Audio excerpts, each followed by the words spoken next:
Welcome student, सब आवाज clear है आप लोगों को?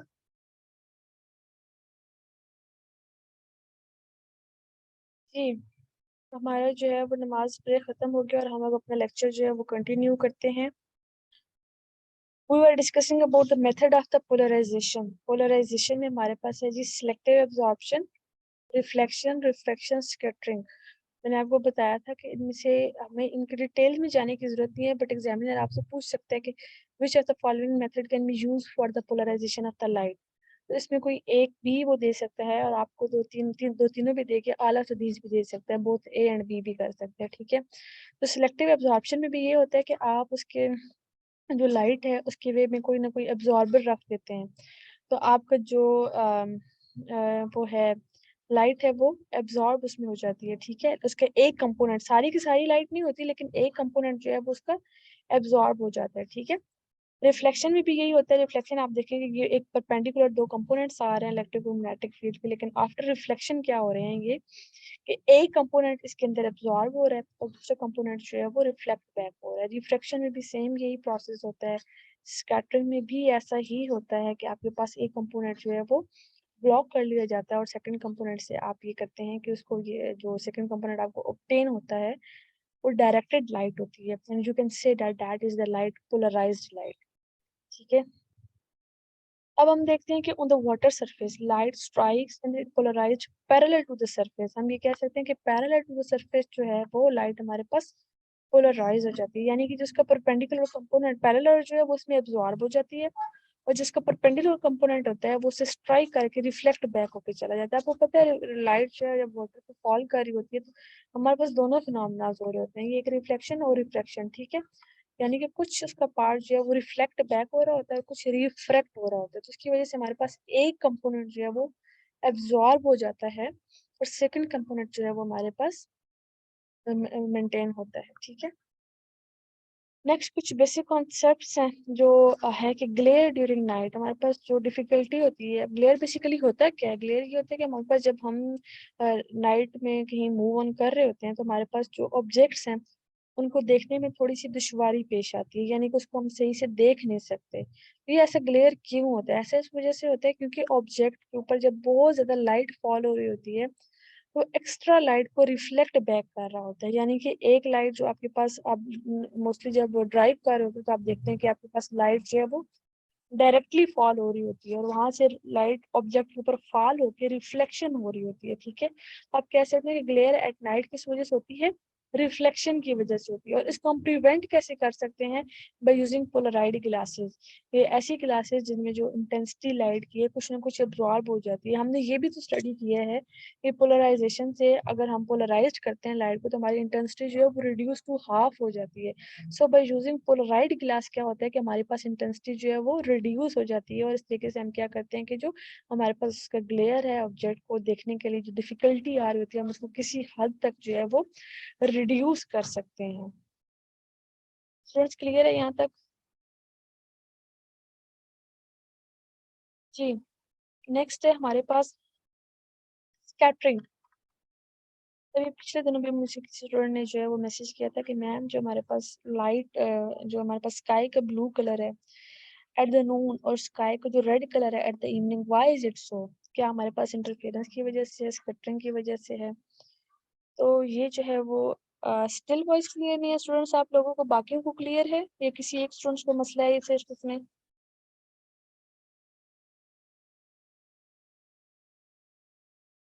जी स्टूडेंट्स, बाकियों को भी इशू आ रहा है इसमें?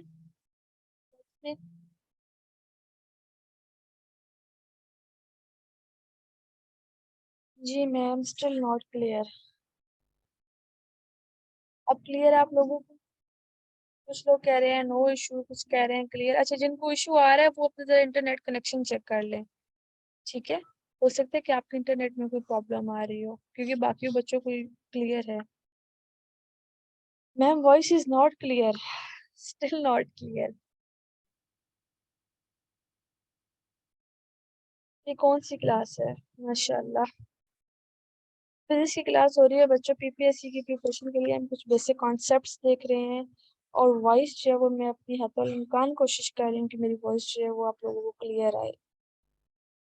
जी अब क्लियर है स्टूडेंट्स?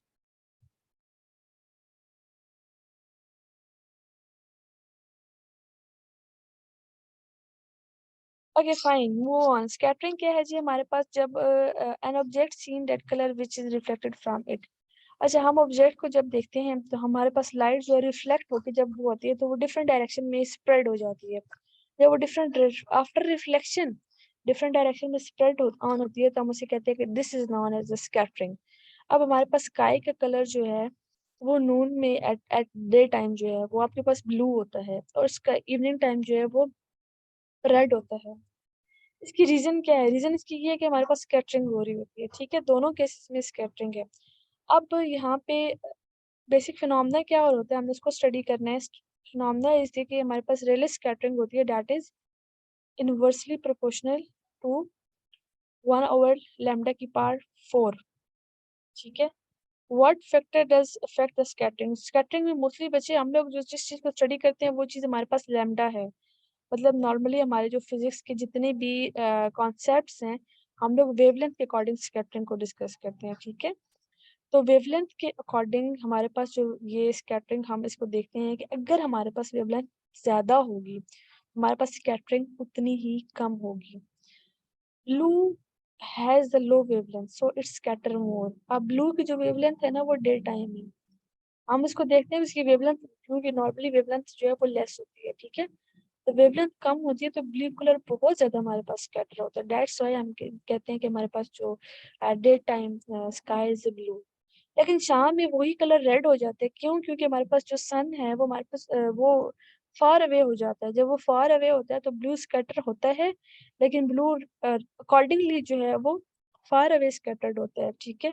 तो रेड जो है, रेड कलर हमारे पास इसलिए सीन होता है क्योंकि हमारे पास रेड कलर की जो वेवलेंथ है वो फिर ब्लू के अकॉर्डिंग वेरी करती है। जब हमारे पास ब्लू कलर स्कैटर होके हमारे पास बहुत दूर नजर चला जाता है तो रेड कलर जो है वो इंटेंसिफाई भी होता है, दैट्स वाई जब रेड कलर जो है वो हावी हो जाता है ब्लू कलर पे। हम लोग ये कहते हैं कि हमारे पास दोनों कलर्स जो डे टाइम या इवनिंग टाइम नजर आ रहे होते हैं वो हमारे पास स्कैटरिंग की वजह से। और स्कैटरिंग भी कौन सी होती है? रिले स्कैटरिंग होती है जो कि 1/λ⁴ पे जो है वो डिपेंड कर रही होती है, ठीक है। नेक्स्ट है जी, why clouds are the white. अच्छा, वाइट कलर का एक बड़ा इंटरेस्टिंग फिनोमेना है कि वाइट कलर इसलिए होता है कि वो सारे कलर्स को जो है ना वो cloud reflect all the colour so cloud can be seen white. White colour हम इसलिए देख रहा होता है क्योंकि वो जो ऑब्जेक्ट है वो सारे के सारे कलर्स को रिफ्लेक्ट बैक कर रहा होता है, ठीक है। अगर सारे कलर रिफ्लेक्ट बैक होंगे तो that will known as the white, कि अब वो आपको वाइट सीन दिखाई देगा ऑब्जेक्ट। लेकिन अगर कोई ऑब्जेक्ट ऐसा है जो कि सारे के सारे कलर्स को एब्जॉर्ब कर लेगा that is known as black. आप उसे कहते हैं ब्लैक बॉडी, मोस्टली आपने सुना भी होगा, ठीक है। तो जो ऑब्जेक्ट सारे कलर रिफ्लेक्ट करेगा उसका कलर व्हाइट होगा और जो ऑब्जेक्ट सारे कलर एब्जॉर्ब कर देगा दैट विल बी डार्क, ठीक है। अब ये है जी, a red flower in the dark room and the green light fall on it, how flower will appear? अच्छा, रेड फ्लावर है, डार्क रूम में है। अब क्योंकि वो डार्क रूम में है तो वो जो डार्कनेस है ना वो सारे के सारे कलर्स को एब्जॉर्ब करती जाएगी। मुझे कोई फर्क नहीं पड़ेगा कि आप रेड लाइट फेंक रहे हैं, उस पर ब्लू लाइट फेंक रहे हैं, ग्रीन लाइट फेंक रहे हैं। तो फ्लावर जो होगा वो ultimately you will see it as a blue, sorry black, ठीक है। स्टिल वॉइस कट रही है जी बच्चों, बाकियों को भी इशू आ रहा है? और सेकेंडली ये मुझे ये बता दें, यहाँ तक क्लियर हो गया आप लोगों को?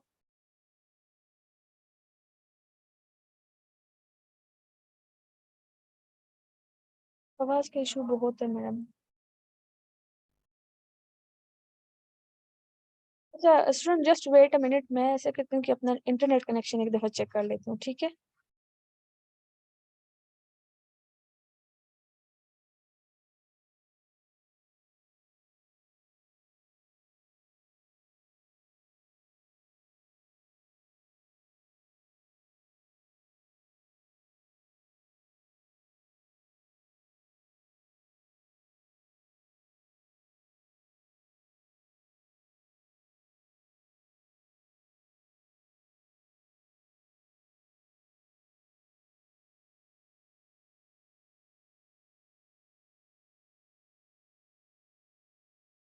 जी स्टूडेंट सब क्लियर है वॉइस?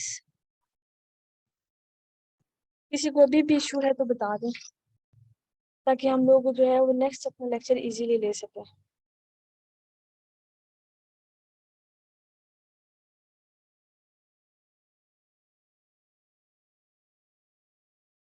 जी, फ्लावर वाला क्वेश्चन ये है कि अगर आपके पास एक रेड फ्लावर है, ठीक है, और आप उसको डार्क रूम में रख लीजिए, यानी कि आपके पास जो वहाँ पे लाइट है वो बिल्कुल भी नहीं है, डार्कनेस है, और उसके ऊपर आप ग्रीन लाइट को फॉल आउट करेंगे, तो आपके पास फ्लावर कैसा जो है वो होगा।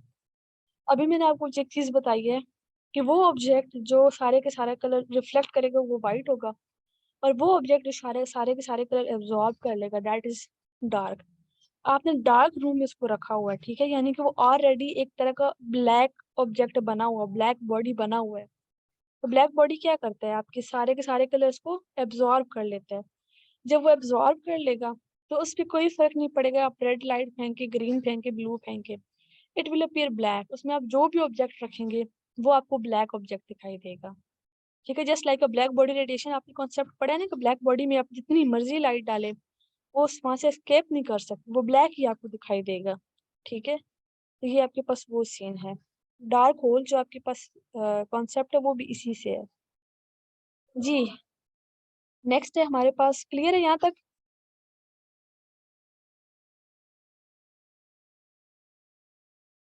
नेक्स्ट है हमारे पास लेंजेज। अच्छा, लेंजेज आपको पता है कि आपके पास कनकेव लेंस होता है, कन्वेक्स लेंस होता है, फोकल लेंथ होती है कि पॉजिटिव होती है कि नेगेटिव होती है। हम लोग देखने लगे हैं कि उनमें एब्यूरेशंस कौन सी होती है, उनमें फॉल्ट्स कौन से होते हैं, ठीक है, और उनके रेमेडीज कैसे पॉसिबल है, ठीक है।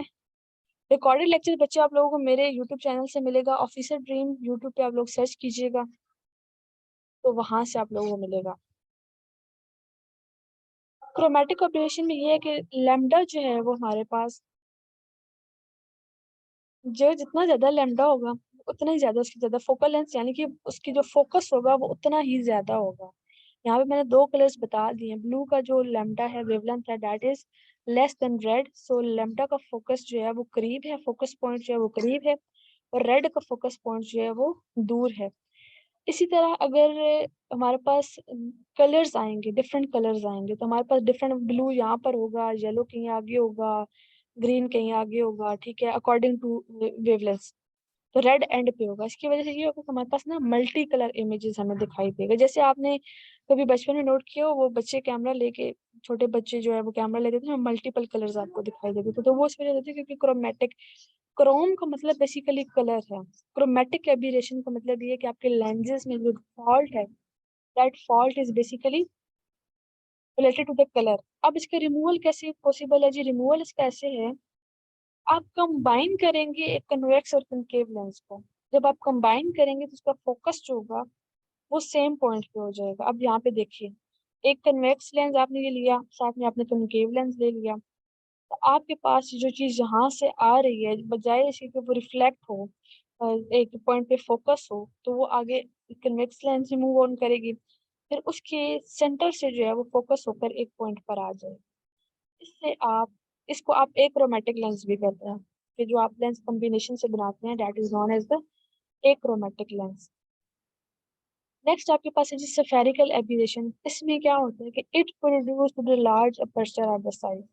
अगर आपके पास लेंस बहुत लार्जर होगा ना, तो आपको पता है कि जो सेंट्रल लाइन होती है ये आपके पास मिडल लाइन, सेंट्रल लाइन होती है, तो इसके साथ साथ ये लाइंस होती है, ये प्राइमरी आप कहते हो, ये जो एंड पर होती है उनको आप मार्जिनल लाइंस कहते हैं। तो जो focal length of the marginal lines होता है ना, ये देखिए, focal length of marginal lines is far away as compare to the focal length of the primary lines, ठीक है। अब इसका रिमूवल कैसे मुमकिन है कि आप इसको रिमूव कर सकते हैं कि इसके यहाँ से इसको ना कवर कर दिया जाए। जब आप कवर कर देंगे तो यहाँ से क्या होगा कि आपके पास जो ये मार्जिनल लाइंस हैं उनको जो है वो फोकस, जो उनका फोकस होगा उसको आप कंट्रोल कर लेंगे। जब ये मार्जिनल लाइंस को खत्म कर देंगे, ये फोकस खत्म हो जाएगा, तो आपके पास अल्टीमेटली जो है वो जो प्राइमरी लाइंस का फोकस है वो होगा, ठीक है। इस तरीके से आप स्फेरिकल एब्यूरेशन को जो है वो खत्म कर सकते हैं। It can be removed by the covering lens from the edges. जी स्टूडेंट्स, क्लियर है यहाँ तक? मैसेजेस क्या क्या आए हुए हैं? यूट्यूब चैनल लिंक शेयर कर दीजिएगा, चैनल नेम बता दें मैम, स्क्रीन शो नहीं हो रही। स्क्रीन बच्चे अगर सिर्फ आपको नहीं शो हो रही, बाकी किसी का कोई ऐसा क्लेम नहीं है, तो माइट भी पॉसिबल कि आपको इंटरनेट इशू हो। ठीक है। और यूट्यूब चैनल जो है वो ऑफिसर ड्रीम के नाम से है। ऑफिसर ड्रीम में आप जाके प्ले लिस्ट जो है पीपीएससी फिजिक्स प्रेप के नाम से प्ले लिस्ट होगी, उसको ओपन करेंगे तो आपको लेक्चर्स वहां पर मिलेंगे। ठीक है। इससे पहले बहुत सारे लेक्चर्स उसमें अवेलेबल हैं, आपको मिल जाएंगे वहां पर। Next topic is the total internal reflection. Total internal reflection में हम देखेंगे कि हमारे पास ये ऑफिशियल ड्रीम, जी मैं आपके लिए टाइप कर देती हूँ, officer dream, this is the channel name. Total internal reflection क्या होती है कि आपकी लाइट जो है वो किसी मीडियम से एस्केप आउट नहीं कर रही, यानी कि एक मीडियम से दूसरी मीडियम में रिफ्रैक्ट नहीं हो रही, बल्कि आपकी उसी मीडियम के अंदर रिफ्लेक्ट बैक होके आ रही है। That is known as a total internal reflection. ठीक है। तो टोटल इंटरनल रिफ्लेक्शन में हमारे पास केसेस क्या क्या हैं जी। फर्स्ट केस है जी rare ray from the rarer to the denser medium. अच्छा, टोटल इंटरनल रिफ्लेक्शन से पहले मैंने जो है वो रिफ्रैक्शन को डिस्कस किया हुआ है, इस टॉपिक को फिलहाल आगे डिस्कशन होगी इसकी, लेकिन फर्स्ट में जो है ये आपके पास रिफ्रैक्शन डिस्कस हुई हुई है। रिफ्रैक्शन होती है कि एक मीडियम से आपकी लाइट जो है वो दूसरे मीडियम में जा रही है। तो कुछ मैंने बेसिक चीजें लिखी हैं जी। रे जब आपकी रेयर मीडियम से डेंसर में जा रही है, रेयर मीडियम कौन सा है जी आपके पास जिसका रिफ्रैक्टिव इंडेक्स कम है। Denser medium is another medium जिसका रिफ्रैक्टिव इंडेक्स पहले मीडियम से ज्यादा है। फॉर एग्जांपल अगर आप कहें कि आपकी जो लाइट है वो एयर से जा रही है ग्लास में या फिर एयर से जा रही है वाटर में, then its angle of refraction will be less than angle of incident। और ऐसा क्यों होगा? क्योंकि आपकी लाइट जो है वो टूवर्ड्स द नॉर्मल मूव करेगी। और इसकी एग्जांपल अगर हम यहाँ पे लें, हम इसको ड्रॉ करें तो हम कैसे ड्रॉ करेंगे जी इसको। इसको अगर हम कहें कि हमारे पास एयर है, ठीक है, तो यहाँ पे हमारा वाटर की जो है ना वो बाउंड्री स्टार्ट हो रही है, ये हमारे पास नॉर्मल है। और यहाँ से ये रे जो आ रही थी, ये बजाय इसके कि स्ट्रेट जाएगी थोड़ी सी बेंड हो जाएगी ये नॉर्मल की तरफ। ठीक है। आपके पास जो ये एंगल यहाँ पर होगा और ये एंगल यहाँ पे बनेगा, ये इक्वल नहीं होगा। Instead of this your angle of reflection will be less than angle of the incident, यानी कि आपके पास जो एंगल बन रहा है उसके अंदर डेंसर मीडियम के अंदर, वहाँ पे जो रे जा रही है वो मूव ऑन कर जाएगी टूवर्ड्स द नॉर्मल। ये मोस्टली आपके पास क्वेश्चन में पूछा जाता है, फ्रॉम रेयर टू डेंसर और फ्रॉम डेंसर टू रेयर, इसके ऑपोजिट हो जाएगा। ठीक है जी। फ्रॉम, अच्छा मैंने आगे ड्रॉ किया हुआ है, दैट्स गुड जी। इसमें एक और दो चीजें और क्या होगी जी, आपके पास कुछ चीजें चेंज भी हो रही हैं। रेयर से डेंसर में जा रही है, देखिए एंगल ऑफ इंसिडेंट और ये angle of reflection, angle of reflection कम होगा, एंगल ऑफ इंसिडेंट ज्यादा होगा। वेलोसिटी डिक्रीज हो जाएगी जी। वेलोसिटी क्यों डिक्रीज होगी? वेलोसिटी इस वजह से डिक्रीज होगी कि आपकी लाइट जो किसी और मीडियम में जा रही है, उस मीडियम के साथ जाके जो उसके एटम्स है उसके स्ट्राइक कर रही है। जब वो स्ट्राइक करेगी तो वो अपनी एनर्जी लूज करेगी, तो एनर्जी लूज करेगी तो आपके पास इसकी वेलोसिटी जो है वो डिक्रीज हो जाएगी। जब वेलोसिटी डिक्रीज होगी तो आपके पास वेवलेंथ जो है वो ऑटोमेटिकली डिक्रीज हो जाएगी। ठीक हो गया। नेक्स्ट है जी आपके पास केस नंबर 2। इसमें है जी, इसके टोटल रिवर्स है। डेंसर से रेयर में जा रही है, ये देखिए डेंसर ये है, ये गिलास है अगेन, और ये अगेन एयर है। डेंसर से रेयर में जा रही है, refraction angle is greater than incident angle away from the normal. Moving on, lambda will increase, velocity will also increase, again frequency will remain same। ठीक है। नेक्स्ट है जी, ये आपने रिफ्लेक्शन को स्टडी कर लिया। अच्छा, रिफ्लेक्शन में ये है कि जितनी ज्यादा वेवलेंथ होगी बेंडिंग उतनी ज्यादा होगी, सॉरी बेंडिंग उतनी कम होगी। अगर आपकी वेवलेंथ कम होगी तो बेंडिंग ज्यादा होगी। और इससे पिछला टॉपिक जो हम लोगों ने लास्ट लेक्चर में किया था उसमें हमने क्या कहा था, लैम्डा जितना ज्यादा होगा बेंडिंग उतनी ज्यादा होगी। और हमारा जो अभी 2022 में एग्जाम हुआ है पीपीएससी का फीमेल्स का, उसमें ये क्वेश्चन आया हुआ था, by increasing wavelength diffraction bending in diffraction will increase decrease और रिमेन सेम और नन ऑफ द दीज। इसमें आपने ये कॉन्सेप्ट्स अपने क्लियर कर लेने हैं कि वेवलेंथ जितना कम होगा आपका, रिफ्रैक्शन में बेंडिंग उतनी ज्यादा हो जाएगी। ठीक है। बट डिफ्रैक्शन में ऑपोजिट होगा, रिफ्रैक्शन जितना ज्यादा होगा आपका, सॉरी लैम्डा जितना ज्यादा होगा, your bending of the light will increase accordingly. Ma'am YouTube पे लेक्चर अपलोड कीजिएगा, डिस्क्रिप्शन लिंक में ये नोट्स का ड्राइव लिंक भी दीजिएगा, thanks. Okay, I will try my best up to now जितने भी मैंने लेक्चर्स अपलोड किए, मैंने जो है ना वो नोट्स नहीं अपलोड किए, but I will try my best कि मैं नोट्स जो है उनको भी अपलोड कर दूँ, ठीक है। नेक्स्ट है जी critical angle. Critical angle is in, अच्छा क्रिटिकल एंगल का कॉन्सेप्ट ये है, एक स्पेसिफिक एंगल होता है, उस एंगल में ये होता है कि अगर आपकी लाइट यहाँ से मूव ऑन कर रही है तो बजाय इसके कि यहाँ से एस्केप करेगी, एस्केप करने के बजाय रिटर्न वापस आ जाती है, तो वो स्पेसिफिक एंगल जिसमें हमारे पास रिटर्न बैक आए, that angle is known as a critical angle. और ये क्रिटिकल एंगल आपका हमेशा डेंसर मीडियम में होता है, क्योंकि आपका टोटल इंटरनल रिफ्लेक्शन कभी भी एयर में नहीं होती, आपकी टोटल इंटरनल रिफ्लेक्शन जो है वो किसी डेंसर मीडियम में होती है। आप ये कह सकते हैं कि आपके पास जो critical angle is that is always in the denser medium. Clear जी बच्चों, इस सेशन को इंटरेक्टिव बनाया करें, आप लोग क्वेश्चन पूछकर और मुझे अपने फीडबैक देकर। समझ आ गया यहाँ तक आप लोगों को?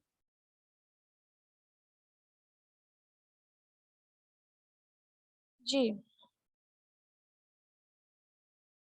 आपकी मीटिंग के जो है वो 10 मिनट्स रहते हैं, उन 10 मिनट्स में हम लोग कोशिश करते हैं कि इसको जो है वो कंप्लीट कर दें। टोटल इंटरनल रिफ्लेक्शन में हमने बताया कि एंगल ऑफ इंसिडेंट जो है वो एंगल ऑफ क्रिटिकल एंगल से ग्रेटर होता है। जब वो ग्रेटर होता है तो हम ये कहते हैं कि हमारे पास स्नेल्स लॉ जो है वो अप्लाई हो रहा होता है, n1 sin θ1 होता है यहाँ पे, लेकिन θ1 आपके पास एंगल ऑफ क्रिटिकल एंगल बन जाता है, और n2 is equal to sine n2 into sine θ2। जब ये क्रिटिकल एंगल बन जाता है तो ये हमारे पास जो है, इसको हम लोग मोस्टली जो है वो लेते हैं हमारे पास n1 ओवर ये n2, और n1 आया साथ ऑफ साइन ऑफ 2 आया, तो साइन ये जो क्रिटिकल एंगल है इसको हमने यहीं पर रखा है, ठीक है। यानी कि θ2, ये θ2 नहीं है, ये θc है यहाँ पे, ठीक है, यानी कि क्रिटिकल एंगल है आपके पास। अब नेक्स्ट आपके पास है रिफ्लेक्टिव इंडेक्स, इसको मैंने सिर्फ स्नेल्स लॉ को थोड़ा सा मूव आउट किया। रिफ्लेक्टिव इंडेक्स आपके पास क्या होता है? रिफ्लेक्टिव इंडेक्स आपके पास c ओवर v होता है, और आपको ये पता है कि जो v है, v is equal to f lambda होता है, तो c ओवर f जो है ये आपके पास कांस्टेंट होता है, तो 1 ओवर लैम्डा। इसका मतलब ये है कि आपके पास लैम्डा जो है, जैसे मैंने आपको पीछे हमने कॉन्सेप्ट पढ़ा है कि हमारे पास रिफ्लेक्टिव इंडेक्स इंक्रीज हो रहा है तो हमारे पास लैम्डा डिक्रीज हो जाएगा। ये चीज़ हम लोगों ने अभी पीछे रिसेंटली पढ़ी है, जिसमें डेंसर से रेयर और रेयर से डेंसर की तरफ मूव ऑन हुई है, वो कॉन्सेप्ट यहाँ से आ रहा है आपके पास। इसका मतलब ये हुआ कि फाइनली आपके पास जो है वो n2 over n1 is equal to v1 over v2, यानी कि स्पीड के इनवर्सली प्रोपोर्शन है। और साथ ही लैम्डा की भी इनवर्सली प्रोपोर्शन है। ठीक हो गया। लास्ट में जो क्वेश्चन है आपके पास, a ray of the 6 × 10⁻⁻⁷ glass from air to glass, its wavelength, air से ग्लास की तरफ जा रहा है, you have to find wavelength. ठीक है, तो आपके पास ये जो फार्मूला है, वेवलेंथ आपको गिवन है, ठीक है, और आपने फाइंड करना है रिफ्रैक्टिव इंडेक्स। रिफ्रैक्टिव इंडेक्स आपको ये पता होता है, एयर का भी पता होता है, ग्लास का भी पता होता है, एक सेट का आपका लैम्डा भी गिवन है, और आपको वेवलेंथ फाइंड करनी है in another medium, you have to find lambda 2।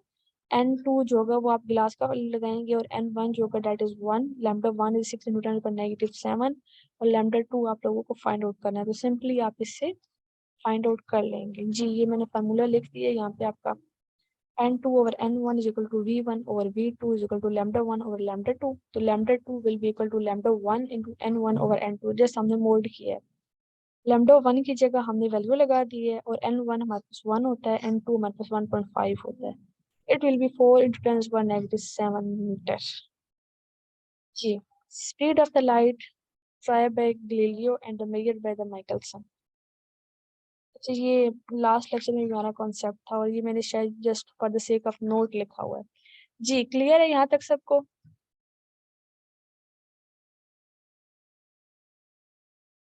Ji students, feedback, किसी का कोई क्वेश्चन है तो वो भी बता दीजिएगा, ताकि हम उसको भी डिस्कस कर लें।